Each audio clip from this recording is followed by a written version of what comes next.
Fuimos a todos, ¿verdad? Nos salimos todos. Ya, paciencia.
Ajá, aquí estoy.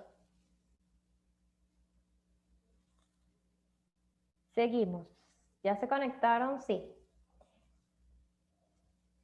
Entonces, la clarificación de valores apunta pues a esa detección de las áreas de vida importantes para la persona y que van a funcionar, si lo queremos ver desde la mirada de la terapia conductual más clásica, perdón, pues lo veremos entonces como esos reforzadores, ¿no? Como esos aspectos que mantienen una trayectoria y un quehacer vital para la persona. La palabra, por supuesto, de reforzadores es solo como una analogía para verlo con un vocabulario que probablemente manejamos mucho mejor. No es el nombre que le dan los autores a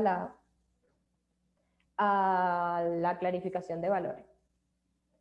Procura ubicar al paciente a cargo de sus acciones, hacerlo responsable de lo que está haciendo y de las decisiones que está tomando, como elecciones en una dirección, con disposición a vivir con eventos privados, con los eventos que implique, positivos o negativos. Hay que estar dispuesto a vivirlos. Con frecuencia, pues, actuar en ese clarificar los valores y actuar en función a ellos, pues puede generar dolor. La siguiente, por favor.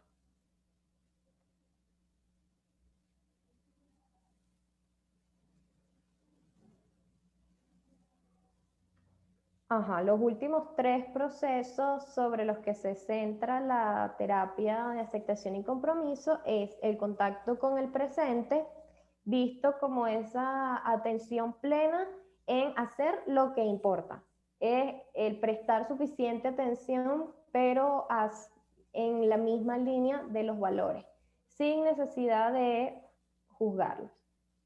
El yo como contexto puede ser explicado a través de, es uno quien actúa a pesar de los contenidos cognitivos venidos por las construcciones sociales y verbales generadas en la historia personal. Es uno el que actúa, pero también es un proceso de entender a ese yo desde la identidad y no desde la postura del yo dinámica, sino del yo como ese concepto de identidad, de la propia identidad. Y es ese proceso en el que yo voy a ser como un observador de mis propios pensamientos. Y no voy a ser yo los pensamientos, sino que yo soy ese observador de lo que pasa en mi mente y de lo que pasa en el entorno. Y el compromiso con la acción pues tiene que ver con esa responsabilidad en la dirección de los valores, en una trayectoria elegida por la misma persona. Si quieres, por ejemplo, el caso que les decía, si la persona con el diagnóstico de cáncer, sus valores son la familia, la unión, la solidaridad, pues comprometerse con un actuar que lejos de evitar las experiencias en torno al cáncer y de aislarse, entonces más bien vayan dirigidas a mantener la familia, la solidaridad y la unión, si eso es la trayectoria que ella misma eligió.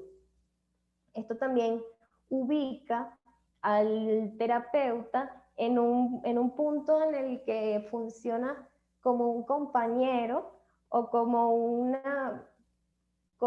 el rol es más de visibilizar esas otras perspectivas y menos de direccionar, porque esas direcciones las va a plantear mucho, con mucho más énfasis la persona, porque es la persona quien conoce, quien define, quien elige cuál va a ser su dirección y sus valores.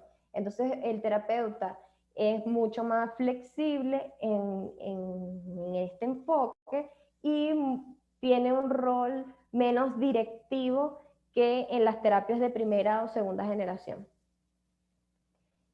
Y al comprometerme con la acción, entonces, sí, déjala ahí, no importa.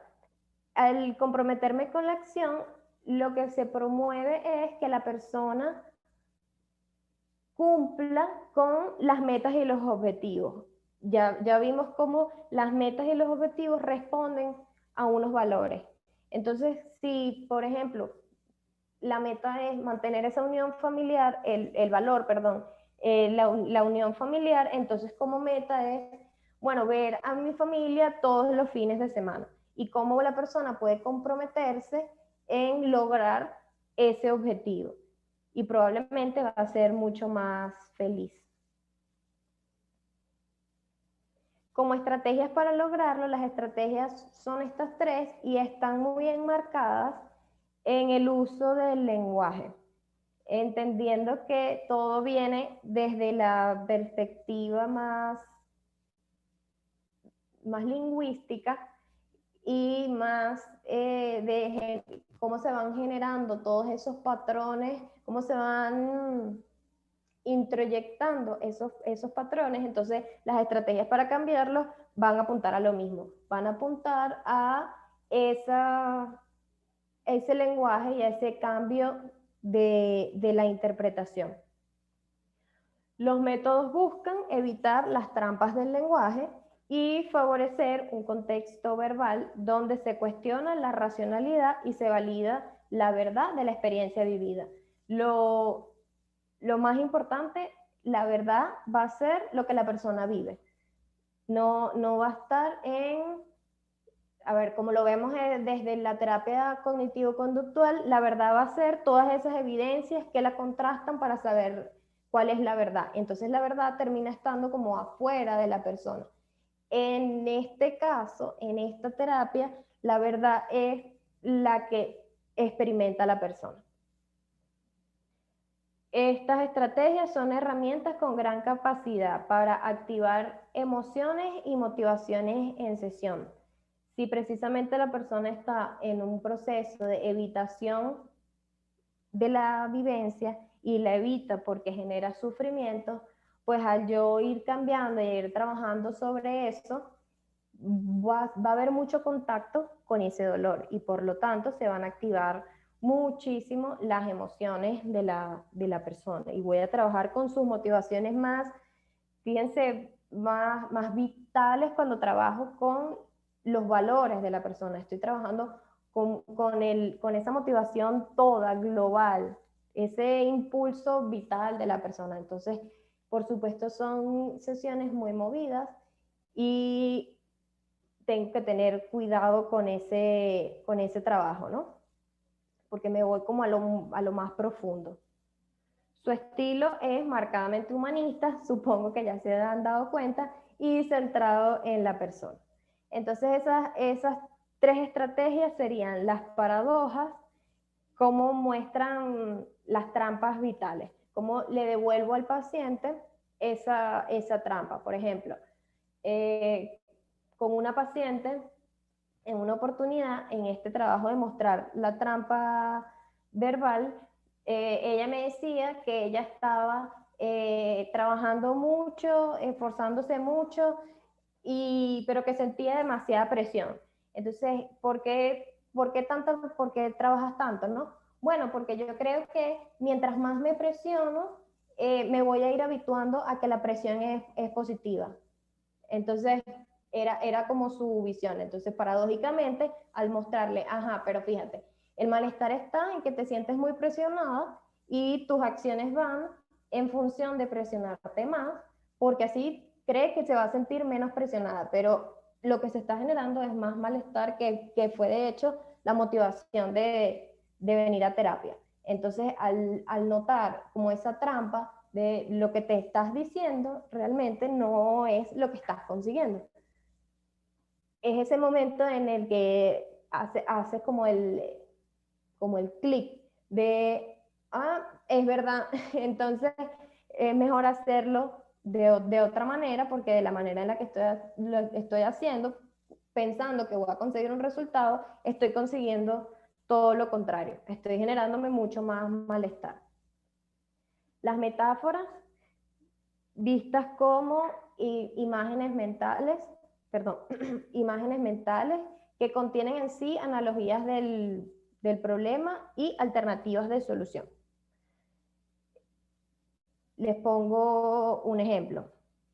Un ejemplo de metáfora, las metáforas no siempre las ponemos los terapeutas. Hay pacientes que tienen esa visualización, esa capacidad de imaginar y logran hacer muchas metáforas con sus vivencias, con sus recursos, ¿no? Entonces, esta paciente, por lo menos en una oportunidad, con el caso de la ansiedad, un cuadro de ansiedad crónico, y entonces me decían, es que esta semana viví la ansiedad, estoy haciendo el verbatim, palabras más, palabras menos, pero era la esencia, ¿no? Esta semana la ansiedad era como el tic-tac de una bomba cuando va a explotar. Entonces en la semana todo era como tic-tac, tic-tac, tic-tac, tic-tac, esperaba que la bomba explotara. Y entonces yo le preguntaba, ajá, ¿y explotó? No, nunca pasó nada. No, nunca explotó. Era solo la presión de que va a explotar, en algún momento va a pasar algo malo, ¿no? Entonces, a través de esa metáfora, dada por la misma paciente, entonces yo le mostraba cómo el problema precisamente estaba ahí, en pensar que iba a pasar algo malo y que eso malo que ella se imaginaba, ese peligro, no pasaría, no llegaría. Pero el desgaste que genera estar escuchando todo el tiempo pensando que sí va a pasar, pues es lo que le genera el malestar que le genera. Entonces, a través de esa analogía, ella logró como ver cuál era el problema y cuál era la solución. Porque así mismo dice, bueno, es verdad, nada malo va a pasar, ¿y qué pasaría? No va a pasar nada malo. Y si pasara, ¿qué sería lo peor? Entonces, tampoco lo peor es tan malo como me lo imagino. Y los ejercicios experienciales. Los ejercicios experienciales, se montaron esas letras. Pero son esas exposiciones a los eventos privados en la extensión completa, tal y como surgen. Son esas exposiciones que permiten a la persona pues entrenarse en esa habilidad de contactar con los eventos privados. Es el pruébalo y no necesariamente pruébalo totalmente. Por ejemplo, en el trabajo con pacientes con obesidad, que están en resistencia a hacer actividad física, plantearles ejercicios de experiencias como solamente es que tengo la bicicleta pero no la uso. Bueno, plantéate exponerte a la bicicleta, no con esas palabras, se lo decimos en un lenguaje más adaptado a la persona, ¿no? Pero que se exponga a la bicicleta, a la actividad física por periodos cortos de tiempo.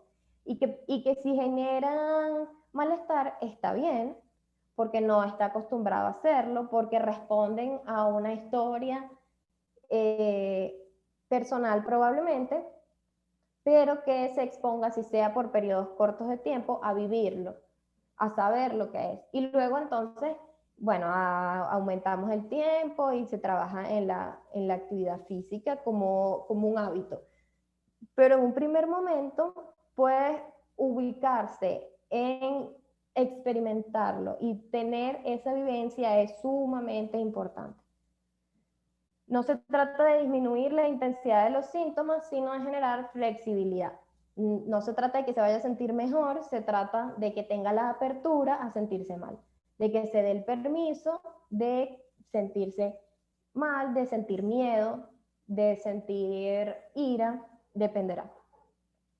Y poder elegir avanzar en la dirección valiosa sin que las barreras interfieran. Si esa es la dirección y el compromiso está dirigido hacia esa dirección, pues hay que intentarlo y hay que vivirlo independientemente de las reacciones emocionales que genere. La siguiente, por favor. Creo que ya estamos terminando y doy espacio. Les dejo aquí una serie de referencias. Igual son referencias completamente abiertas, no son sugeridas, no son obligatorias, son algunas que, bueno, permiten darnos esas ideas de cuáles son los fundamentos de la terapia. Y por supuesto me gustaría escucharlos. Tenemos media hora para escuchar dudas, preguntas.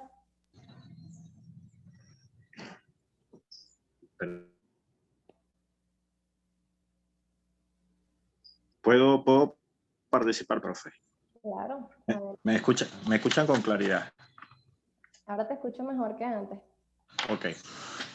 No, sino casualmente este tema, bueno, lo habíamos visto con el profesor Raúl, mi equipo de, ¿cómo se llama? De prácticas clínicas 2, si mal no me equivoco, 2. Y justamente ahorita en este momento vengo conociendo a una vecina porque, bueno, me estoy mudando y esta vecina fue diagnosticada con Parkinson, ¿ok? Y entonces todo lo que nos da en la clase me hace luz para lo que ella me estaba comentando, porque ella me comenta, mira, mi mamá murió de Parkinson, de hecho fue muy traumante la situación que atravesamos con mi mamá, nos pusimos de acuerdo, hubo la manera de ir aumentando poco a poco, hubo que aumentarle también, porque aparte del Parkinson tenía cáncer, entonces hubo que aumentarle este tratamiento para el dolor, que cada vez necesitaba más hasta que, bueno, definitivamente murió. Entonces ella dice que desde su propia historia de vida, fíjense que usted lo planteaba, de la propia historia de vida, cómo estas experiencias del lenguaje, de la cultura, de la formación que han tenido, va a alimentar también sus propios pensamientos. Ahora ella, claro, ella lo hace, sus pensamientos actuales lo hace en relación de la situación de su madre, de la historia que enfrentó con su madre. Entonces ahora ella se siente desposicionada, incluso ha dejado muchos ámbitos, rutinas saludables y necesarias, por ejemplo, caminar, ir a la bicicleta, cosas así, porque evita el dolor, ¿sí? Esto me llama muchísimo la atención, o sea, todo lo que usted dijo es el cuadro de la señora. Evita el dolor, incluso hoy hablaba con ella, porque casualmente en la mañana estuve allí un momento y ella me decía, que está tomando clonazepam. Yo le digo, ¿y eso? ¿Por qué toma clonazepam? Ah, porque me quiero dopar, porque es que no quiero aguantar el dolor, no quiero experimentar lo que estoy viviendo y prefiero dormir y dormir y dormir, dice ella. Entonces te está privando de experiencias vitales, como también decíamos aquí, de experiencias vitales para ellas construir, vamos, el devenir de su propia realidad. O sea, esta falta de aceptación de su diagnóstico, aunque ella dice, no, yo estoy clara, yo sé y fíjense los pensamientos, yo sé que voy a estar muy mal, yo sé que de alguna manera pues esto va a estar peor y no quiero verlo. Entonces, todo lo que usted nos está dando es justamente lo que manifiesta esta vez. Si yo la escuchaba, yo decía, uy, Dios, qué cuadro tan complejo, ¿cómo se abordará esto? Ok, porque yo decía, una hora eso será terapia cognitiva, dije yo, pero ya haciendo eco, casualmente con esta clase, yo digo, no, pero es que es terapia de aceptación y compromiso, o sea, buscar la manera de que ella se comprometa con acciones eficaces, que vuelva rutinas necesarias para mantener, digamos, el refuerzo de la propia vida y aceptación del dolor, pues está huyendo del dolor y se está privando de experiencias vitales para ella, bueno, todo lo contrario, aceptar el dolor y posibilitar esas experiencias vitales. Entonces, bueno, ese era mi comentario. Claro, ahí quedó claro, claridad en el planteamiento, porque como evitando ese dolor y ese sufrimiento, pues termina también yendo en contra de los comportamientos de salud y de su propia calidad de vida, entendiendo también y aceptando que el diagnóstico de Parkinson ni lo puede eliminar ni lo puede controlar. Y a partir de eso, si no lo puede cambiar, no podemos cambiar ese diagnóstico, lo que se puede entonces comprometerse en su propia calidad de vida y en seguir dentro de la situación en la que está, con el diagnóstico y las características que tiene su diagnóstico, su cuadro, seguir un proyecto de vida, seguir sus valores y no perder, como precisamente cuando utilizas la palabra quedó desubicada, es tal cual eso. Si los valores son los que le dan dirección a la vida y yo ahorita estoy yendo en contra de mi dirección, me voy a ver descolocada, me voy a ver desubicada. Es como que el GPS se quedó recalculando. Y volver entonces a recalcular, usándola como metáfora, recalcular en el nuevo mapa que tengo con un diagnóstico de Parkinson, volver a ubicar ese GPS en cuál es la dirección y en este territorio que tengo ahorita, pues hacia dónde puedo ir y qué puedo hacer. Es exactamente eso. Gracias por compartir ese caso, Genaro. ¿Alguien más tiene algún caso? ¿Alguno de sus casos también funciona? ¿Alguno de los casos con los que ha trabajado, si lo viéramos desde esta mirada, desde este otro enfoque? ¿Cómo lo verían? Bueno, profe, yo tengo o sea, más o menos una duda, que bueno, yo creo que sí pudiera funcionar usar este enfoque, por lo menos en el caso de pacientes que no tienen un diagnóstico de alguna enfermedad, pero que sí manifiestan tener algún problema de salud, que de alguna manera les está como, o sea, el malestar está y desmejora pues su calidad de vida, pero hay como una cierta resistencia como que a ir al médico, porque incluso yo he escuchado muchas personas que es como que no, tú vas al médico y tienes mil cosas y al otro día te diagnostican y al otro día te mueres, pero pasaste toda la vida con el malestar como si nada. Entonces, digamos, con estos casos, así que bueno, que hay como más bien justamente esta resistencia al ir al médico, que vendría siendo una conducta justamente que mejoraría bueno, su calidad de vida y bueno, ver si efectivamente es una enfermedad crónica o qué es, cuál es el problema. Se podría más o menos usar este enfoque también, ¿verdad?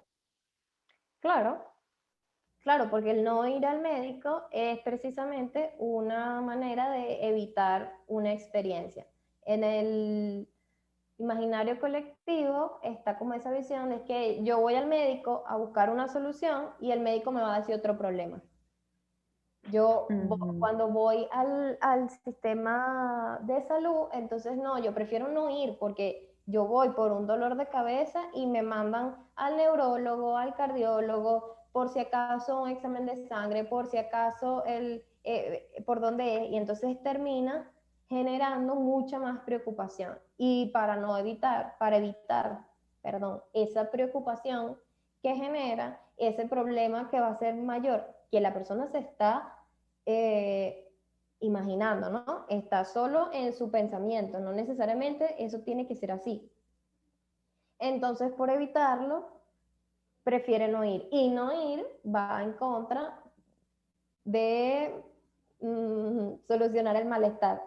Y si no hago nada, solucionar el malestar cuando se trata de un problema de salud crónico, que posiblemente al pasar el tiempo va a ir deteriorándose más, y al pasar el tiempo, si no hago nada, va a ser mucho más intenso el dolor, entonces termino generando más malestar. Ni lo soluciono, no solamente no lo soluciono, sino que además lo empeoro. Empeora. Ujú.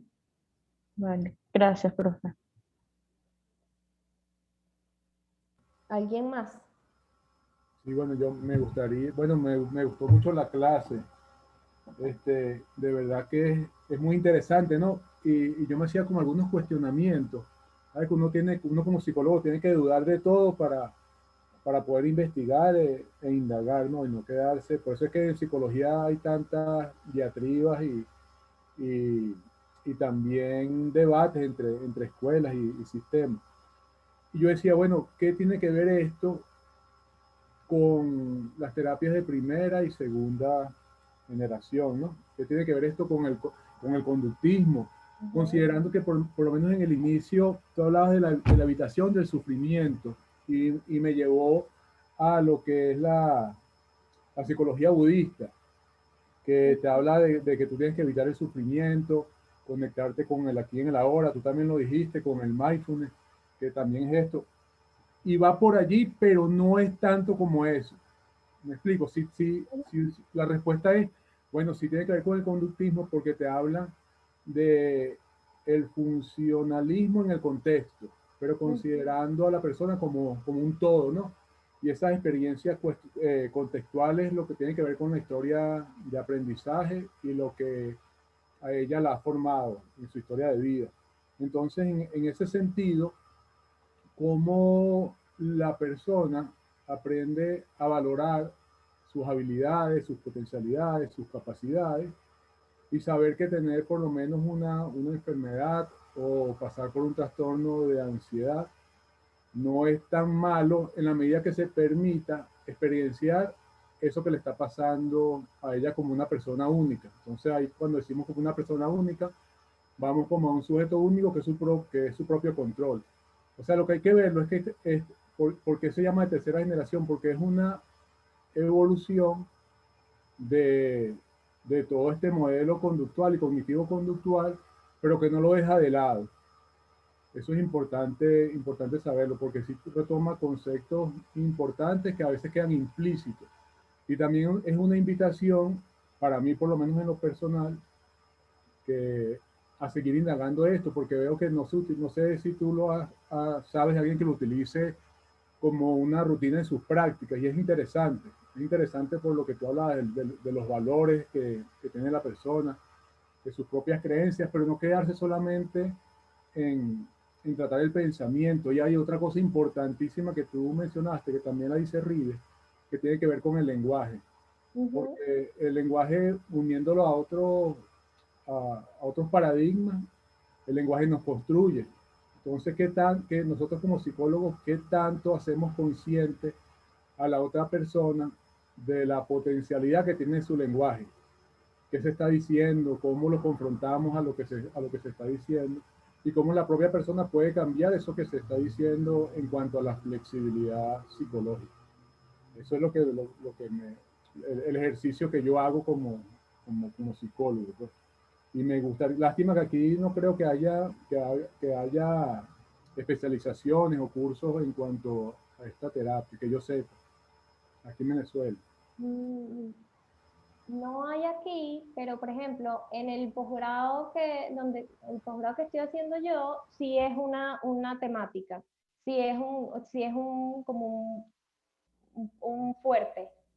Y por supuesto que al venir de toda la evolución y al venir va a agarrar, no va a dejar de lado en ningún momento y realmente consigues poco cuando lees sobre la terapia de aceptación y compromiso, consigues pocas contradicciones con el conductismo clásico o con las terapias cognitivo-conductuales. Si bien se van a diferenciar, realmente no son choques de base porque vienen de ahí. Lo que va evolucionando más bien es como decías, Lenín, que integra aspectos como el lenguaje que fue tan criticado en el conductismo clásico. Integra aspectos como esos valores, esas motivaciones que le dan dirección a la vida, que han sido como muy vinculadas con las terapias humanistas, pero que desde las terapias más tradicionales, conductuales tradicionales, más bien lo que motiva es más lo inmediato, ¿no? Menos ese valor, esa dirección, un proyecto de vida, unos objetivos que motiven, que impulsen a largo plazo. Entonces, claro, empezar a involucrar, a meter todos estos aspectos, hace una terapia mucho más completa. Y Sí, ese posgrado que estás haciendo es aquí, Valentina, el posgrado. es en España. Por eso te decía, aquí no estoy segura de que los posgrados o las subespecializaciones, las especializaciones de aquí lo contemplen, pero sí se usa en el mundo, es a lo que iba. Y después de haberlo visto y uno se involucra en esto, yo lo trabajo con algunos pacientes. Por supuesto que hay pacientes donde las devoluciones te das cuenta cuando te funciona mejor una terapia y otra, pero también es parte de la reflexión como profesional, ¿no? Conocer diferentes terapias, conocer de dónde vienen para luego poder aplicarlas a la situación de la persona, poder agarrar como de ahí. Y sí, yo la utilizo, me enfrasco solo en usarla con todos los pacientes. No, porque tampoco me parece que es la mejor manera, ¿no?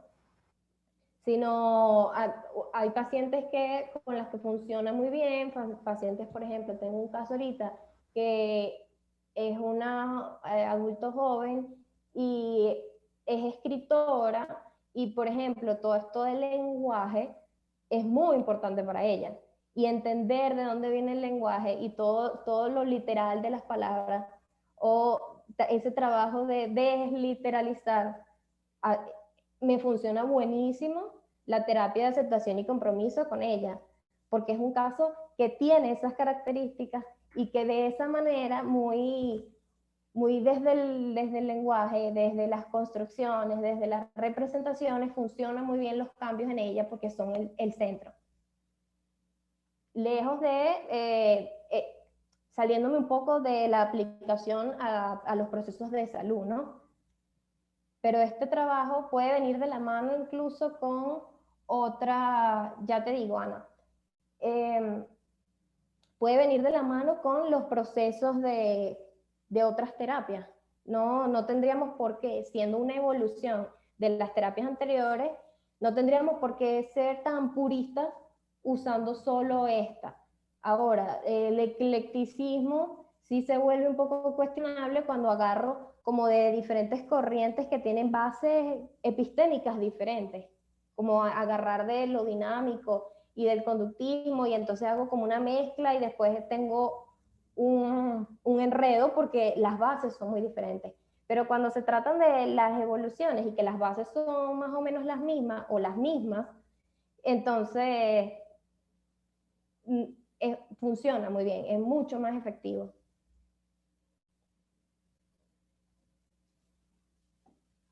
Ana, estoy haciendo psicología clínica y de la salud y psicoterapia cognitivo-conductual con ISEP en España.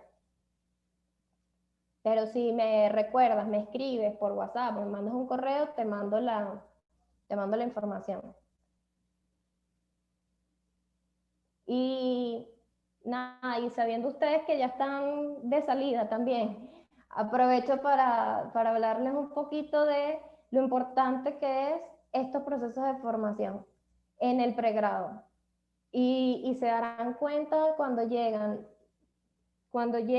a los estudios de posgrado, al siguiente nivel, y cuando compartan con estudiantes internacionales lo bien formados que estamos en la Universidad Central. Se darán cuenta pues todo lo que tienen ahí en sus manos, el potencial en estas experiencias así.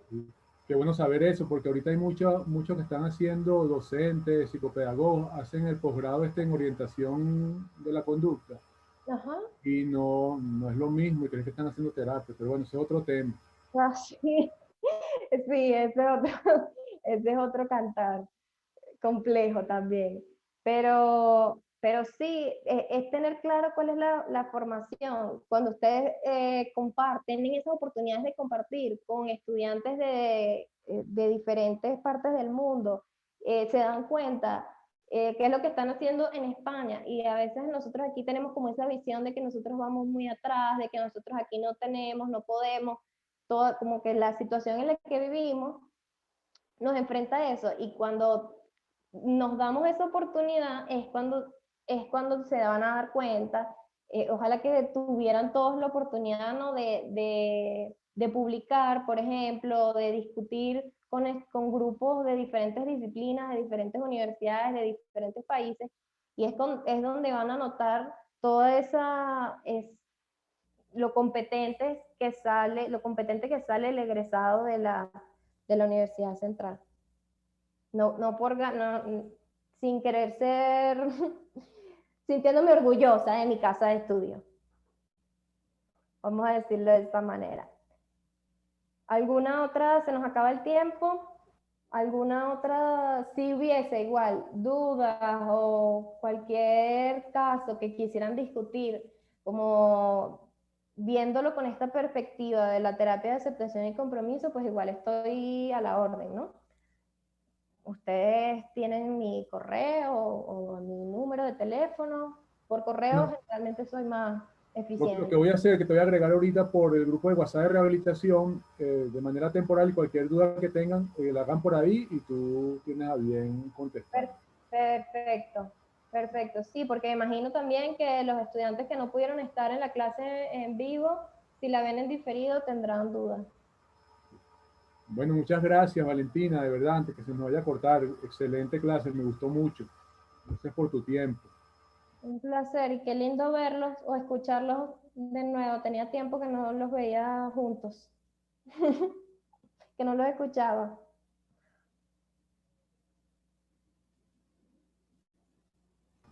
Entonces quedamos así, te voy a agregar en el grupo de WhatsApp y tú contestas por ahí lo que preguntan los muchachos. Seguro, seguro, estoy pendiente. Vale, gracias, Waleska, y a todos los que participaron en la clase.